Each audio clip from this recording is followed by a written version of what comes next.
Hello students, हम कर रहे थे chapter 8 concepts of coast.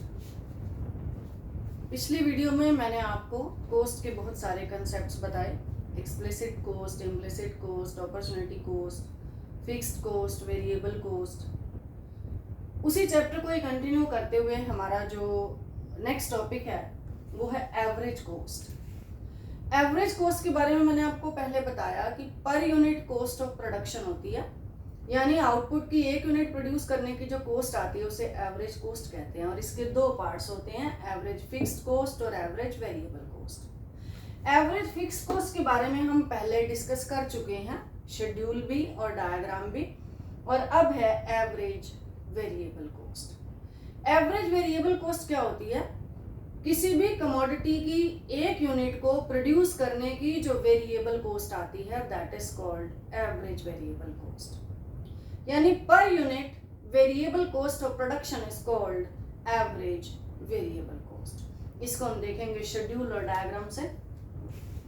Output लिया है मैंने 0 1 2 3 4 5 6 7 8। टीएफसी हमारी सेम है ही, इसकी बात हम बाद में करेंगे।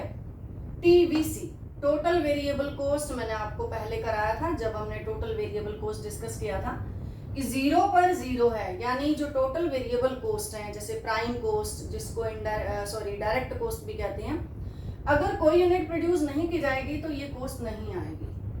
और कॉस्ट 10 आ रही है जब आउटपुट 1 प्रोड्यूस किया जा रहा है और बढ़ता जा रहा है, तो टीवीसी भी बढ़ती जा रही है, स्टार्टिंग में डिमिनिशिंग रेट पर और बाद में इंक्रीजिंग रेट पर। इसके कारण भी हमने डिस्कस किए थे। अब हम अगर टोटल वेरिएबल कॉस्ट को Q से डिवाइड करते हैं, TVC divided by Q, it is equal to ABC, average variable cost आती है।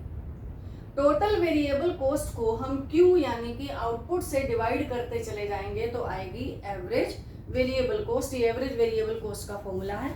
तो हम average variable cost find out करें तो ये आती है, 10 को हमने 1 से डिवाइड किया तो 10 आया ABC। इसके बाद सेकंड यूनिट की TVC 18 है, 18 को 2 से डिवाइड किया तो 9 आया, 24 को 3 से डिवाइड किया तो 8 आया, like this. You can see that average variable cost is decreasing, कम हो रही है। 6.2 पर आकर ये मिनिमम हो गई है और उसके बाद ये फिर से राइज होना शुरू हो गई है, क्योंकि टोटल वेरिएबल कॉस्ट बाद में इंक्रीजिंग रेट पर बढ़ती है तो एवरेज वेरिएबल कॉस्ट बाद में इंक्रीज होना शुरू हो जाती है। एवीसी स्टार्टिंग में कम हो रही है, मिनिमम के बाद इसने बढ़ना शुरू कर दिया है। अब हम एवीसी का डायग्राम बनाएंगे। एक्स एक्सिस पर लीजिए आप आउटपुट और वाई एक्सिस पे लेंगे आप एवरेज वेरिएबल कॉस्ट, एवीसी लिखेंगे। आप बिल्कुल इसके अकॉर्डिंग अगर पॉइंट्स लगाते हैं, जैसे फर्स्ट यूनिट है आउटपुट की तो ये 10 है, इसके बाद 9 है, फिर 8 है, इस तरीके से ये नीचे आते चले जाएगी। इन पॉइंट्स को ज्वाइन करने के बाद जो कर्व बनेगा it will be like this, AVC curve, U shape curve बनेगा। यानी पहले जो है एवरेज वेरिएबल कॉस्ट 10 है तो ज्यादा है, फिर 9 हो रही है, 8 हो रही है, 7 हो रही है, कम कम होती यहाँ पर आई है और कम होने के बाद इसने फिर से बढ़ना शुरू कर दिया है। So AVC curve is U shape. आपको क्वेश्चन भी आ सकता है कि why AVC curve is U shape. कारण वही है, operation of law of variable proportion. Variable proportion का लॉ आपने प्रोडक्शन फंक्शन में पढ़ा है कि स्टार्टिंग में जब प्रोड्यूसर फिक्स फैक्टर के साथ वेरिएबल फैक्टर की यूनिट्स लगा रहा है तो टोटल प्रोडक्ट इंक्रीजिंग रेट पर बढ़ता है। अगर टोटल प्रोडक्ट इंक्रीजिंग रेट पर बढ़ता है तो per unit cost of production कम होती है। अब ये जो एवरेज वेरिएबल कॉस्ट क्या है, ये पर यूनिट एवरेज यानी per unit variable cost of production है। तो स्टार्टिंग में ये कम होती जा रही है क्योंकि स्टार्टिंग में इंक्रीजिंग रिटर्न्स मिलते हैं। तो इंक्रीजिंग रिटर्न्स मिलने का मतलब है कॉस्ट का कम होना, और बाद में डिमिनिशिंग रिटर्न्स मिलते हैं, इसका मतलब होता है एवरेज कॉस्ट का बढ़ना। इसलिए एवरेज वेरिएबल कॉस्ट जो है वो बाद में राइज होती है। अब क्योंकि प्रोडक्शन में जो मेन कॉस्ट होती हैं, जो डायरेक्ट कॉस्ट होती हैं, वो वेरिएबल कॉस्ट होती हैं। फिक्स्ड कॉस्ट जो है, एवरेज फिक्स्ड कॉस्ट, वो तो प्रोडक्शन बढ़ने के साथ साथ कम होती चली जाएगी, बाद में आकर बहुत ही कम हो जाएगी। लेकिन जो एवरेज वेरिएबल कॉस्ट है वो मिनिमम लेवल पर आकर फिर से बढ़ना शुरू कर देती है। तो ये था एवीसी। अब हम बात करते हैं एवरेज कॉस्ट की। एएफसी के बारे में हमने स्टडी कर लिया, एवीसी के बारे में स्टडी कर लिया। अब एसी की बात करते हैं, एवरेज कॉस्ट की बात करते हैं। इन दोनों का अगर हम सम टोटल कर दें तो एवरेज कॉस्ट आ जाती है। इन दोनों का सम टोटल करके पहले शेड्यूल के थ्रू देखते हैं, फिर हम डायग्राम बनाएंगे एवरेज कॉस्ट का। शेड्यूल में मैंने टीएफसी पहले से ही लिखा हुआ है, टोटल फिक्स्ड कॉस्ट। अगर हम average fixed cost find out करें, क्योंकि एएफसी और एवीसी दोनों को मिलाकर एवरेज कॉस्ट बनेगी। एएफसी आपकी 10 को 0 से डिवाइड करेंगे इन्फिनिटी, फिर 10 को 1 से करेंगे 10, 10 को 2 से करेंगे 5, फिर आएगी 3.33, उसके बाद आएगी 4.25, फिर आएगी 2, नहीं इसके बाद आएगी 2.25, सॉरी 2.25, इसके बाद आएगी 2, फिर आएगी आपकी 1.6, फिर आएगी 1.4, फिर आएगी 1.2। अब आप क्या देख रहे हैं कि एएफसी स्टार्टिंग में ज्यादा है, 1 यूनिट प्रोड्यूस की जा रही है, तो एएफसी एवरेज फिक्स कॉस्ट जो है वो 10 है, फिर 5 हो जाती है 3.33, ये कम होती जा रही है। मैंने आपको लास्ट लेक्चर में भी बताया था भी ये कम तो होगी लेकिन 0 नहीं होगी। 0 क्यों नहीं होगी? क्योंकि टीएफसी 0 नहीं होती है। अब ये कम होती जा रही है और इसका जो कर्व बनाया था रेक्टेंगुलर हाइपरबोला कर्व बना था। अब अगर हम एबीसी और एएफसी दोनों का सम टोटल कर देंगे तो एवरेज कॉस्ट आएगी। ये फॉर्मूले जो है आपको थोड़ा लर्न करने पड़ेंगे क्योंकि न्यूमेरिकल्स में काम आएंगे। एसी हम फाइंड आउट कर रहे हैं। एसी के लिए एबीसी और एएफसी का टोटल कर दीजिए। अब पहली यूनिट प्रोड्यूस करी जा रही है, 0 पे आप डैश लगा सकते हैं। पहली यूनिट प्रोड्यूस की जा रही है तो एबीसी और एएफसी का टोटल करके 20 आ रहा है, फिर आ रहा है 14, इसके बाद आ रहा है 11.33, 9.25, 8.4, 7.8 और 8.2, देन 8.7। ये एवरेज कॉस्ट है। एवरेज कॉस्ट के लिए आप या तो टोटल कॉस्ट को Q से डिवाइड कर दें तब भी एवरेज कॉस्ट आ जाती है। अगर आपको टोटल कॉस्ट नहीं दी हुई, आपको AFC प्लस AVC दिया है, तो आप इन दोनों का टोटल करके भी एवरेज कॉस्ट फाइंड आउट कर सकते हैं। अब हमने देखा कि AVC और AFC दोनों का टोटल करके हमने एवरेज कॉस्ट फाइंड आउट की। अब इस एवरेज कॉस्ट का डायग्राम कैसा बनेगा? पहले हम एक बार AFC और AVC भी बना लेते हैं सेम डायग्राम में। आउटपुट लेंगे एक्स एक्सिस पर, वाई एक्सिस पे ले लीजिए कॉस्ट। सारी तरीके की कॉस्ट आ गई, वाई एक्सिस पे कॉस्ट लिख लेंगे, आपकी मर्जी है। AFC, AVC और AC तीनों भी लिख सकते हैं। अब आपने जब AFC कर्व बनाया था, it was like this, rectangular hyperbola नीचे जा रहा है। इट मींस आउटपुट के बढ़ने के साथ एवरेज फिक्स कॉस्ट जो है वो कम हो रही है। फिर एवरेज वेरिएबल कॉस्ट जो है it is like this, U shape. इन दोनों का सम टोटल करेंगे हर एक लेवल पर, तो जो AC कर्व बनेगा, AC कर्व आपका बनेगा ऐसे, वो भी बनेगा यू शेप। ध्यान रखना है कि AVC के मिनिमम के बाद आता है AC का मिनिमम, और AVC और AC के बीच का जो डिफरेंस है बाद में कम होता चला जाता है। स्टार्टिंग में ज्यादा होता है, बाद में जो ये डिफरेंस जो है ये कम होता चला जाता है। क्यों कम होता चला जाता है कि आप देख रहे हैं बाद वाली यूनिट्स के लिए तो एवरेज फिक्स्ड कॉस्ट काफी कम होती जा रही है, लेकिन एवरेज वेरिएबल कॉस्ट बढ़ रही है। AC जो है बिल्कुल AVC के पैटर्न के अकॉर्डिंग चलती है, क्योंकि AVC मेन कॉस्ट होती है। अब बाद वाली यूनिट्स में AFC तो बहुत कम रह जाती है, 0 पॉइंट समथिंग रह जाती है, तो इसलिए AC का जो पैटर्न होगा, एवरेज कॉस्ट की जो डायरेक्शन होगी, it will depend on the direction of AVC। तो आप देख रहे हैं कि AC कर्व भी यू शेप होता है और AVC भी यू शेप होता है। अब average cost curve U shape होता है। यहाँ आप देख रहे हैं एवरेज कॉस्ट में स्टार्टिंग में 20 है, 14 है, फिर कम हो रही है, कम हो रही है और कम हो रही है, 7.8 पर मिनिमम हो गई है और उसके बाद ये फिर से राइज होने लगी है। Why AC is U shape? AC U shape क्यों होता है, इसका भी सेम कारण है। स्टार्टिंग में जब प्रोड्यूसर को इंक्रीजिंग रिटर्न्स मिलते हैं तो कॉस्ट डिमिनिशिंग होती है और बाद में जब प्रोड्यूसर्स को डिमिनिशिंग रिटर्न्स मिलते हैं तो कॉस्ट जो है वो इंक्रीजिंग होती है। कौन सी कॉस्ट? Average cost. इसका भी वही कारण है, operation of law of variable proportion.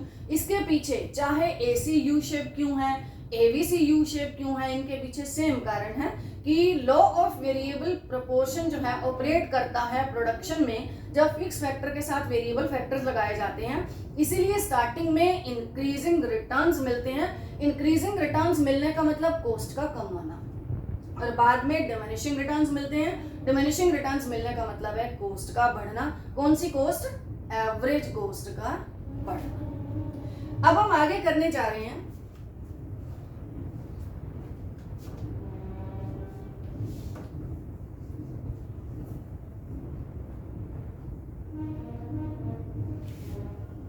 Marginal cost.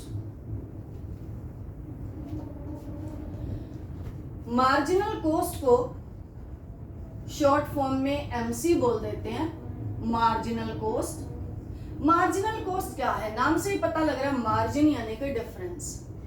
Total cost में आने वाला मार्जिन या difference due to the production of one more unit of a commodity.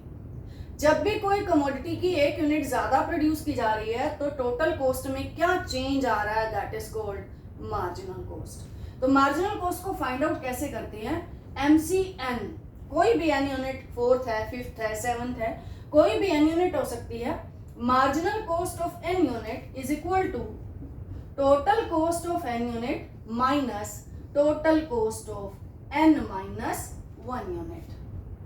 मान लो हम मार्जिनल कॉस्ट 5th यूनिट का फाइंड आउट कर रहे हैं तो TC5, यहाँ पे n लिखा है मैंने, टोटल कॉस्ट 5th यूनिट की माइनस टोटल कॉस्ट, यहाँ पे n है, n 5 है तो 5 माइनस 1 यानी कि 4, तो टोटल कॉस्ट 4 यूनिट की। अगर हम 5th यूनिट की टोटल कॉस्ट में से 4th यूनिट की टोटल कॉस्ट को माइनस कर देंगे तो हमारे पास आएगी मार्जिनल कॉस्ट 5th यूनिट की। ये फॉर्मूला है।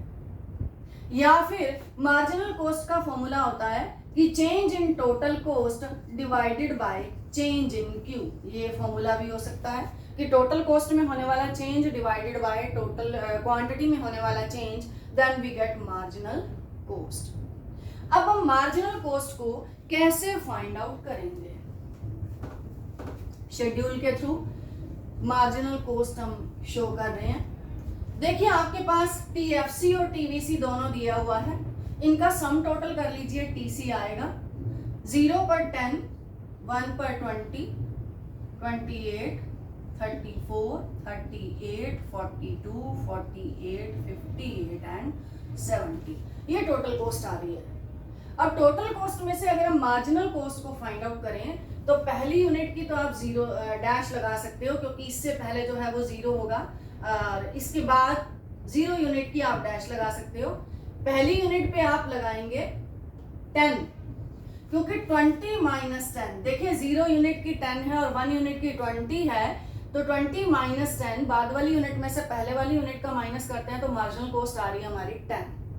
फिर 28 में से 20 माइनस किया तो आई 8, इसके बाद आ रही है 6, फिर आ रही है 4, दोबारा से 4 आ रही है, फिर 6 आ रही है, फिर आ रही है 10, उसके बाद आ रही है 12। ये है मार्जिनल कॉस्ट। स्टार्टिंग में 1 यूनिट प्रोड्यूस की जा रही है तो marginal cost is 10, then it starts decreasing after reaching its minimum at 4 it starts rising, 6 हो रही है, 10 हो रही है, 12 हो रही है। ये मार्जिनल कॉस्ट का पैटर्न है। इसका भी सेम पैटर्न होता है कि स्टार्टिंग में जो है वो गिरती है और मिनिमम पॉइंट पर पहुंचने के बाद ये राइज होना शुरू कर देती है। डायग्राम बनाएंगे इसका। आउटपुट को लेंगे एक्स एक्सिस पर और मार्जिनल कॉस्ट को हम लेंगे वाई एक्सिस पर। अगर आप आउटपुट के अकॉर्डिंग इसको प्लॉट करोगे 10, 8, 6, 4, 4, marginal cost is also U shape like this. Marginal cost curve भी आपका बनेगा यू शेप।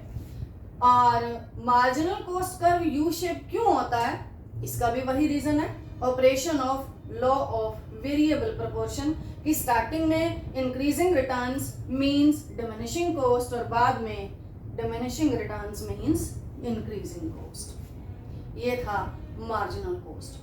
अब मैंने आपको अभी अभी बताया कि मार्जिनल कॉस्ट को टोटल कॉस्ट से फाइंड आउट कर सकते हैं, लेकिन एक और तरीका, marginal cost can be calculated from total variable cost also. Total variable cost से भी हम फाइंड आउट कर सकते हैं।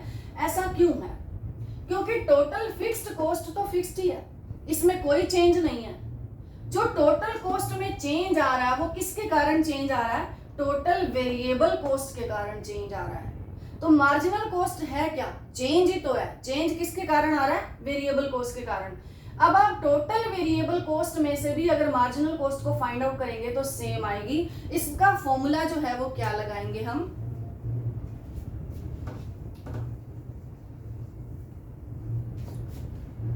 MCN, किसी भी n यूनिट का marginal cost is equal to TVCN minus TVCN minus 1। उसे यूनिट की टोटल वेरिएबल कॉस्ट में से माइनस करेंगे उससे पहले वाली यूनिट की total variable cost, then you get marginal cost of nth unit. ये पांचवी हो, छठी हो, पहली हो, दूसरी हो, कोई भी है, आप फाइंड आउट कर सकते हैं। जैसे आप टोटल वेरिएबल कॉस्ट में देखिए, स्टार्टिंग में पहली यूनिट का 10 माइनस 0 तो 10 आया, 18 माइनस 10 तो 8 आया, 24 माइनस 18 6 आया, 28 माइनस 24 4 आया। तो सेम आएगी आपकी मार्जिनल कॉस्ट। अगर आपको टोटल वेरिएबल कॉस्ट दिया है तो आप उसमें से भी फाइंड आउट कर सकते हो, और अगर आपको टोटल कॉस्ट दिया है आप उसमें से भी फाइंड आउट कर सकते हो। एक और चीज, अगर आपको मार्जिनल कॉस्ट दी है और आपको total variable cost find out करनी है तो आप कर सकते हो। क्या करना है आपको, सम टोटल करते चले जाइए। अब MC गिवन है सपोज, और मुझे TVC फाइंड आउट करना है। 10 का 10 लगाएंगे, 10 में 8 प्लस करेंगे 18, 18 में 6 प्लस करेंगे 24, 24 में 4 प्लस करेंगे 28, 32, देन 38, देन 48 और उसके बाद 60। देखिए सेम आ रही है TVC और TVC, यानी सिग्मा MC कर देंगे आप, MC का सम टोटल कर देंगे, बारी बारी से इस तरीके से करते चले जाएंगे तो आपके पास टोटल वेरिएबल कॉस्ट आती है। MC can be calculated from TVC and TVC can be calculated from MC। तो ये था मार्जिनल कॉस्ट के बारे में। अब हम आगे करने जा रहे हैं AC और MC में relationship. Average cost and marginal cost में क्या रिलेशनशिप है। एवरेज कॉस्ट और मार्जिनल कॉस्ट में रिलेशनशिप को देखने के लिए हमने जो शेड्यूल बना रखी है, MC तो मैंने इसमें दे ही रखी है, AC हम और लिख लेते हैं।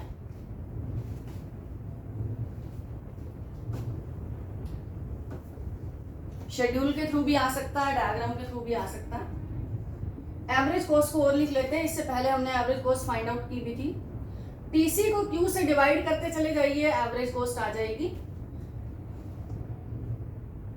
पहली यूनिट की 20 आ रही है, फिर 14, इसके बाद 11.33, देन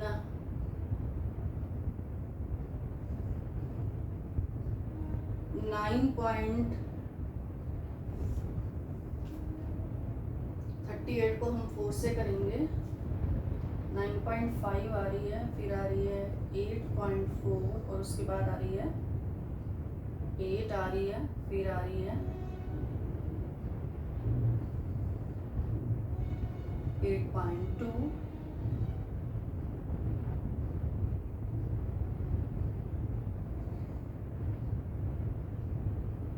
8.7। ये एवरेज कॉस्ट आ रही है। तो एवरेज कॉस्ट को आपने टोटल कॉस्ट से फाइंड आउट किया, MC हमने पहले से लिखी हुई है। इन दोनों में क्या रिलेशनशिप है, इन दोनों में रिलेशनशिप देखिए कि स्टार्टिंग में MC भी ज्यादा है, AC भी ज्यादा है। MC गिर रही है, AC भी गिर रही है।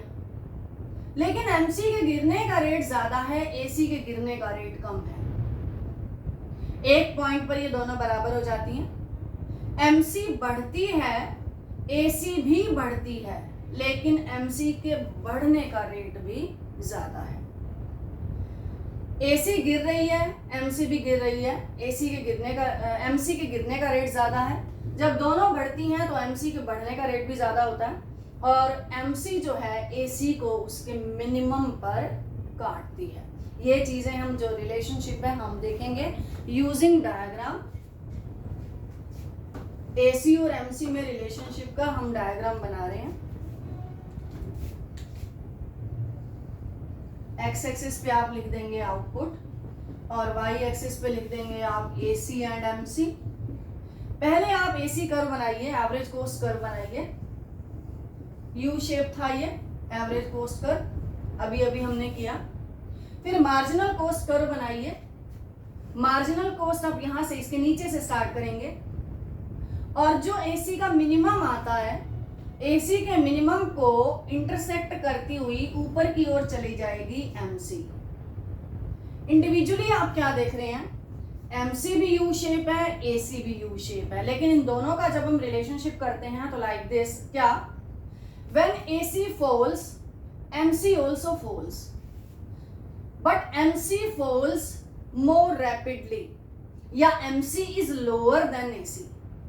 जब एवरेज कॉस्ट गिरती है तो मार्जिनल कॉस्ट भी गिरती है, मार्जिनल कॉस्ट के गिरने का रेट ज्यादा है, तभी आप देख रहे हो कि एमसी कर्व जो है वो एसी से नीचे है। उसके बाद when AC rises MC also rises, but MC के राइज होने का रेट भी ज्यादा है। एमसी जब बढ़ती है तो तेजी से बढ़ती है, जब कम होती है तो तेजी से कम होती है। तो एमसी राइजेस मोर रैपिडली, या MC is greater than AC when both these costs rise, जब ये दोनों बढ़ती हैं। तीसरा point, MC curve cuts AC at its minimum। जब आप शेड्यूल बनाते हैं या जब आप वैसे देखते हैं तो जब AC मिनिमम होती है तो MC जो है AC के बराबर होता है, तभी तो इंटरसेक्ट करेगा। लेकिन आप क्या देख रहे हैं, ये वाला पोर्शन देख रहे हैं कि MC ने तो पहले से ही बढ़ना शुरू कर दिया और AC अभी भी कम हो रही है। क्यों? क्योंकि MC का रेट ज्यादा है, MC बढ़ना पहले शुरू कर देती है। जब AC गिरती है तो MC गिरती है, but MC falls more rapidly, तभी तो MC नीचे है। When AC rises, MC rises, MC rises more rapidly। Third point, MC curve cuts AC at its minimum, minimum पर काटना है। इसके बाद देखिए कर्व ऊपर चला गया है, MC बढ़ रही है, MC के बढ़ने का रेट ज्यादा है, तभी AC से ऊपर है MC। Both can be calculated from TC। अगर आपको रिलेशनशिप आता है तो दोनों को हम TC से काउंट कर सकते हैं। एक और बात, MC curve remains at the left of AC। MC curve हमेशा AC के लेफ्ट में रहेगा, चाहे फॉलिंग ट्रेंड है चाहे राइजिंग ट्रेंड है। इधर देखिए ये AC कर्व है तो MC लेफ्ट साइड में है, और इधर भी आप देखिए ये AC कर्व है तो MC लेफ्ट साइड में है। तो ये था एवरेज कॉस्ट और मार्जिनल कॉस्ट का रिलेशनशिप। लास्ट टॉपिक हम करने जा रहे हैं एवरेज कॉस्ट, मार्जिनल कॉस्ट और टोटल कॉस्ट का रिलेशनशिप। हम दोनों डायग्राम पहले ही बना चुके हैं। आप इन कर्व्स की बार बार प्रैक्टिस करेंगे तभी आपको आएगा, अदरवाइज ये मिक्स हो जाएंगे।